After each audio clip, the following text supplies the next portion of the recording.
Selam arkadaşlar, kanalımıza hoş geldiniz.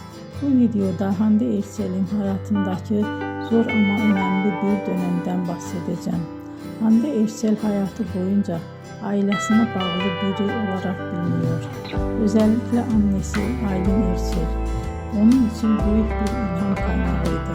Ne yazık ki 2019 yılında annesi uzun süren bir hastalık sonrası hayatını kaybetti.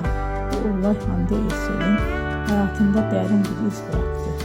Ancak o zor zamanlara rağmen kariyerine devam etti ve çalışmalarına ara vermedi. Aynı yıllarda oyuncu olarak yeni projelerde yer aldı ve izleyicilere güçlü karakterler sunmaya devam etti. Belki de bu nedenle birçok hayranı onu sadece başarılı bir oyuncu olarak değil, aynı zamanda güçlü bir insan olarak da görüyor. Beni izlediğiniz için teşekkür ederim.